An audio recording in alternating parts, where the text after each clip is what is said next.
Does the WNBA suck, or is it just bad marketing?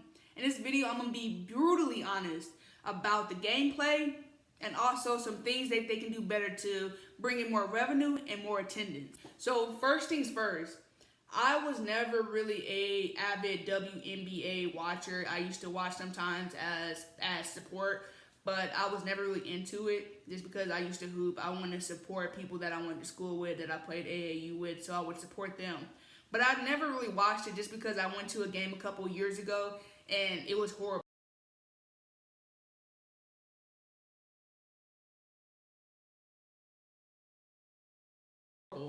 And that's solely because of the super teams that used to happen back then. You know, Minnesota, LA, they were all dominating these teams, and it was horrible to watch when the talent was just so superior. So now that the CBA happened, last year, the talent has dispersed and the product is much better. So it is actually worth watching.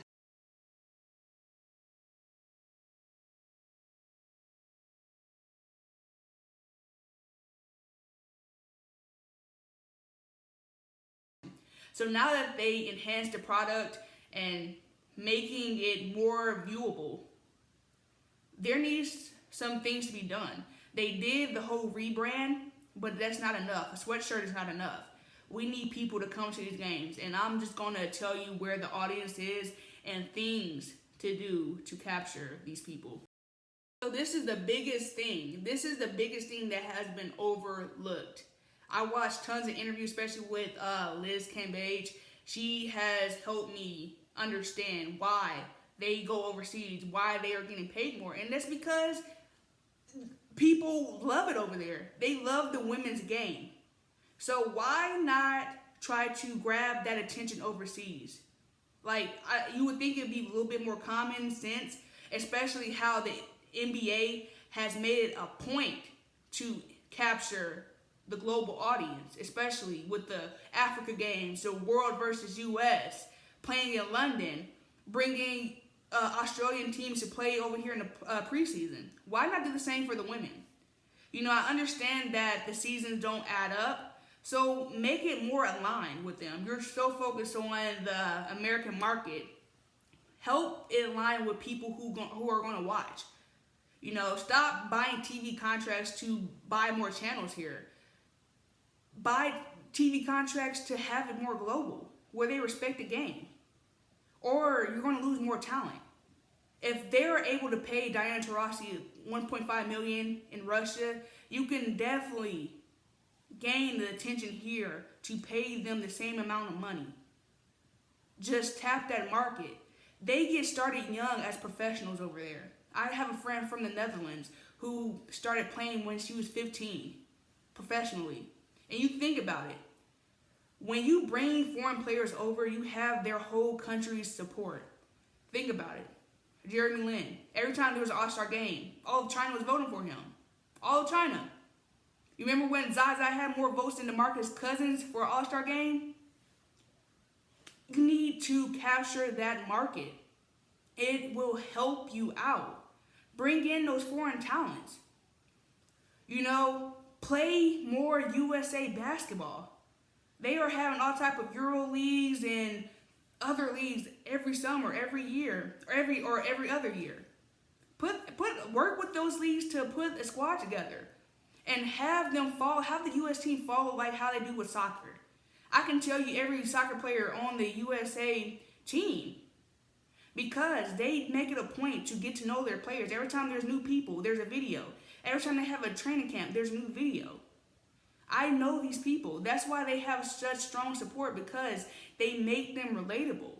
Do the same with our women. So, relocation and expansion. That's one of the main reasons why the NWSL is slowly doing better than the WNBA. They've had 2 failed leagues to kind of do trial and error, see what's working. And what I've noticed is if a team is not doing good, if they don't have the attendance, they are relocating. They're not letting one team or 2 teams bring the rest of the league down. They're not folding. They have made it a point that they are on the way up. They're not taking this back seat to no one. So there needs to be some kind of unwritten rule that if you cannot increase attendance, if you cannot gain that viewership, you need to think about relocating. Seriously. After 1 year, if your attendance goes down, the league needs to talk to them. Okay, what did you do last year? Why? What do you think is going on? Why aren't people coming to the games? Year 2, league needs to get involved. If the attendance is still dropping, year 3, they gotta go. They need to move. It's that simple. I think the average attendance for the WNBA is 7,500. So if a team cannot get at least 4, maybe 5, they gotta go. They have to go. You cannot let the team go in a deficit because of 1 or 2 teams. It's that simple. And even though I'm talking about relocation, I think expansion would help. Expansion would definitely help this out because there are a lot of players who are not getting drafted. I know a Big Ten Player of the Year, led defensively, breaking rebound records for Purdue, and she's not drafted, playing overseas. That is so crazy right now. That is so crazy. If you go undrafted, you're basically kissing away your WNBA dreams. It's not like the NBA where you can make it, play on the G League. They don't have that. So you're gone. You're going overseas and probably never going to play in America again, if I'm being quite honest. And the fact that even if you get drafted, your spot is not guaranteed. Taya Cooper, she got picked number 18 and got waived. She got waived. Imagine if the Sparks didn't pick her up because she's a fan favorite right now. She's great. She's popular, pretty. She's doing her thing. And imagine if she was not playing in WNBA. It would, can you imagine that there's a lot of people that are getting waived and not having their opportunity, even though they worked hard for it. So even if, we're still struggling for attendance, I think in the right cities, expansion would work. Toronto would definitely be a city to look at. Like I said, if you get a city you get a Canadian city, you have the whole country support. If you ever look at a fan map, Toronto, the Raptors, all of Canada's red. Even though Minnesota is close to some Canadian cities, Portland is close to Vancouver. It's closer to Vancouver than Vancouver is to Toronto. If you get a Canadian team, you have that country support. Portland is a great city. They do well. Basketball is growing. Guess what? Portland Thorn. They are able to average 15 in attendance. Sometimes they are selling out. They are on par with the men's team. They are a city that Portland's a city that's supporting women. You need to tap that. You need to do your research. Guess what? They also have Adidas, Nike, all headquarters. Corporate. You have them some type of discount for a corporate game. Have them with a box. You can have them sell out sponsorships. Portland is a great city. I would say Houston. I would love to see the Comets come back, but Houston has some type of black magic in the city. I don't really know. Texans are doing horrible. Rockets are starting over, I guess. And Astros, we know about them. All their sports teams are kind of cursed at this point. But I would love to see Austin. Austin is a growing city every year, #1 city. Guess what? All the tech companies are moving to Austin. It's becoming the Silicon Valley 2.0. There's disposable income there that people love. They do not have a professional team as of yet. The Austin FC is still coming. They have not debuted. Rock Round is a suburb out in Austin, and guess what? They have a lot of youth sports. So bring the team, bring those young players, and getting them exposed to the women will be great. Orlando is another great city. I know they tried before, but I think if you try it again, because it is a tourist city. That somebody can come there and catch a game. They have a lot of youth sports there. Sacramento used to do really well. People used to come out for Sacramento. But the Malou family and their financial woes basically made the team fold. So I would definitely love to try them again with a stronger ownership. Bay Area, they would definitely come out to see the women play. And that's some things that you have to take into consideration. You just have to have the right city. You have to have the right city, and I think those are some cities to take a look at. All right, there needs to be a face of the league. If you ask anybody off the street, name a WNBA player, guess what? They're going to name like Taurasi. They're going to name Sue Bird, Parker, Maya Moore. They're going to name all those people who've been in the league for like 10 years already. They don't know the new up-and-coming face. So you need to capitalize that. Shove someone down our throat. Overhype them, for God's sakes. In the NBA, 2 years ago, Luka. Last year, Zion. This year, LaMelo. Pick someone who is good and shove them down our throats. Make their name known. I think Sabrina Ionescu, she's someone great that can definitely be marketable. You know, she did wonders in Oregon. She played with Kobe and trained with Kobe. Signed with Nike. She's definitely someone who can get a shoe. And guess what? I am all for a woman with a signature shoe just because the women shoe game is unsaturated. There's no competition. If you have one player with a shoe, guess what? All women are going to buy it. All women are going to support, so therefore it's going to sell out. Now, if you have like 5 people all trying to get a signature shoe, then, you know, it wouldn't be a good marketing strategy. But having one person definitely could change things up. Team up with some of the NBA players. Diana Taurasi wears nothing but LeBrons. If LeBron gave her a colorway, it would be so dope. You know, if Kyrie gave Sue Bird her own colorway, it would be dope. It would be similar to what KD does with his Unpearl. You know, give LeBron the Phoenix Mercury colorway, give Kyrie the Seattle Storm colorway. It would be hyped up. Everybody would get hyped. I would buy a pair. Just because it's no one else is doing it. Therefore, it is not saturated. You know, work with them. They say they like to support the women's game and how much they can hoop. Hype them up. Tell them that they are worth something. You know? It's not that hard. All leagues right now are doing good if they are star-driven. Have someone get to know us. Get to know them. Get to know the players. It's really not hard. You know, like I said, it works. Sometimes you get tired of hearing the same name, but then you know them, and then you go check them out, see if it's worth the hype, and if they are, you're going to support them. They need to do that. You know, help them market themselves. Like I said, you can easily, you know, slide somebody their name, and then, like, we need to push them, put them on everything, posters, do what you got to do. Market your players. They do not have the same opportunity to market themselves or get the publicists to do that as the men do. So help them. You know, commercials. LeBron versus Maya Moore. You know, get those players noticed. That's all I'm saying. Star-driven leagues are the future right now.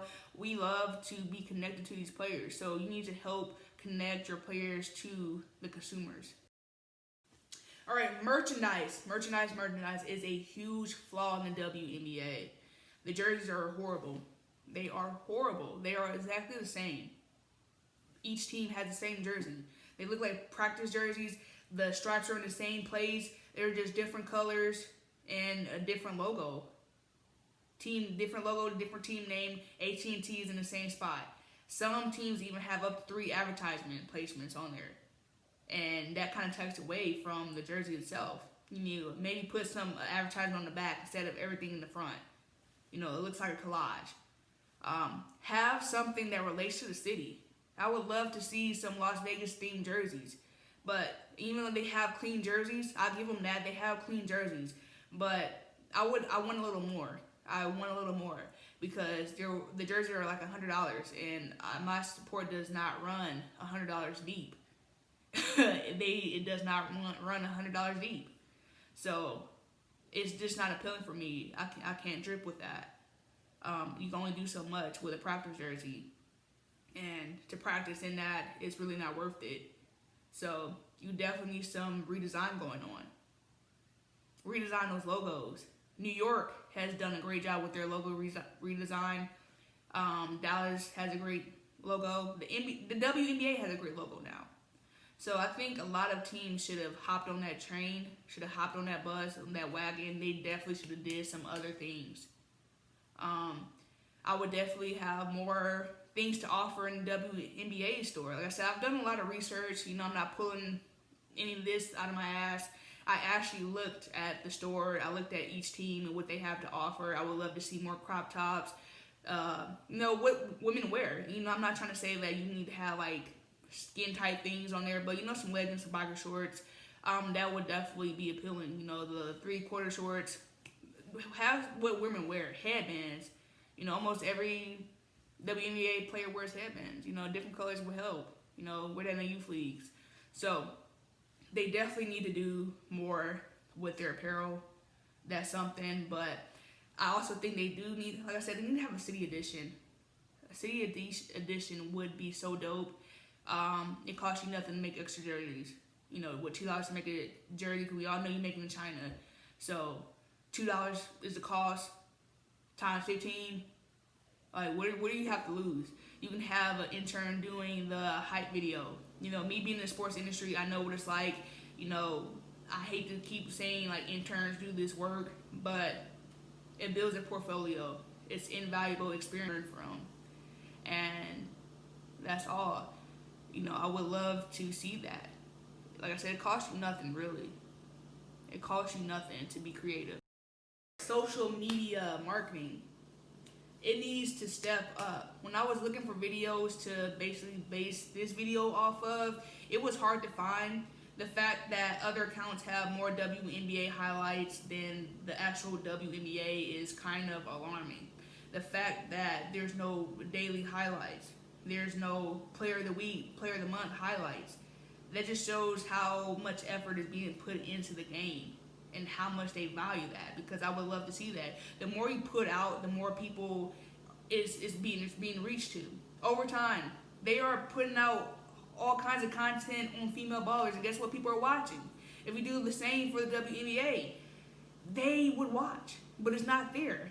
So you don't even know what people are watching because you haven't done it yet. You haven't attempted. You can easily have an intern who is doing highlights every night. And the fact that the highlights that people consider highlights right now that aren't highlights, they're more of Shaq and the Fool moments. A lot of people who do the highlights for WNBA are really working against y'all. And it's really sad because in the summer, when I get my highlights, I just don't find it interesting when, somebody's losing the ball and, quick pass, hot potato, all the way to the lane and then the layup. It was embarrassing. And that's why I was like not interested, because I'm like, if this is a highlight, like what is the game looking like? But like I said, I watched game footage before I did this video, and like I said, I think people who do highlights and people who work for like Bleacher Report just have such low expectations of the women's game. So when something mildly interesting happens, they consider it a highlight. But I don't care if you're a man, woman, or child. If you cross somebody up and you don't make the shot, it's not a highlight. And that rule needs to apply for everyone.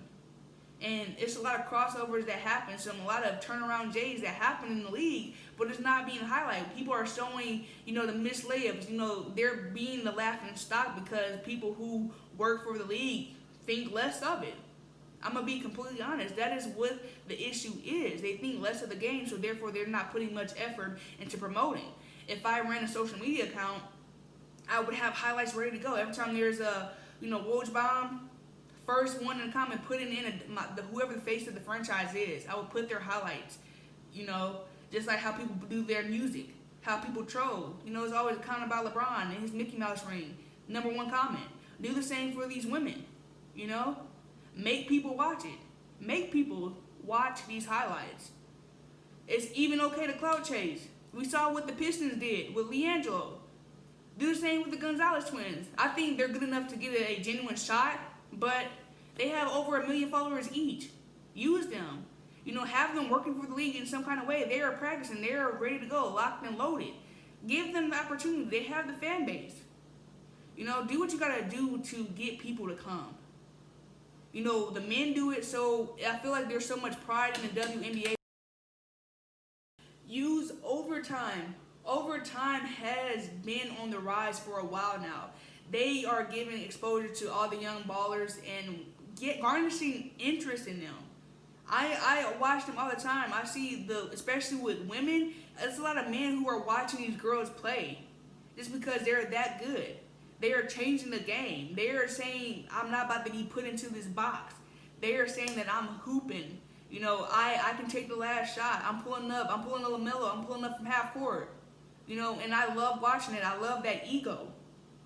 The fact that over time is with a partnership with the G League is kind of weird to me, because if the NBA can, you know, form a partnership with to have people watch the G League, even though it is the Ignite with, you know, Jalen Green, you know, I will tune in just because I feel like he's a phenomenal player. But the fact that they can do that with the G League and not the WNBA just shows where their interests are. It shows the disrespect, because I would love to see what it takes to get there. Like I said, it's hard to make it to the WNBA. It's hard.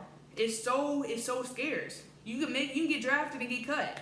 So I would love to see their work ethic. I would love to see that. What it goes. Seattle Storm, you know, a back-to-back video. How are they going to try to go back-to-back? You know, who are their biggest competition? I would love to see that. And those are missed opportunities. All right, my last observation, and probably want to be the most negative opinion, but I think the rim does need to be lowered, or at least considered.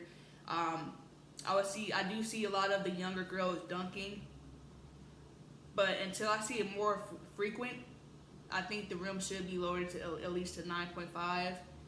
Just because volleyball, the women's height is lower than the men's, and no one's complaining. I understand that you want to have the same respect, but dunking is very exciting. It's very exciting, and what I have noticed is shorter women tend to be more athletic than the tall ones. You know, tall women are going up with the one hand, barely getting off the ground, but short players got bunnies. So I would definitely love to see those shorter girls get up there, you know, through the legs, one hand. I've seen it. I've seen that happen. So I think it would be great entertainment for them to lower the rim. I honestly think that they should not start that in the WNBA. I would love to see it started in the high school or at the collegiate level, just because if you do something so drastic like that, it's gonna be hard to come back. It really would be hard to come back. You know, so start off in high school or at the collegiate level just to see if there's a change in the gameplay, to see if they actually do dunk more. You know, have those players get acclimated to that, have that become the norm, and then put it in the WNBA. But I think that is something to consider. You know, a lot of players have said that they do not agree with that, but you do have like players like Della Dawn and Monique Curry are in full support of that. So I think that should be something to consider. And that's it. That is my TED Talk. Hopefully you enjoyed. Hope tune in next time. Like, comment, and subscribe.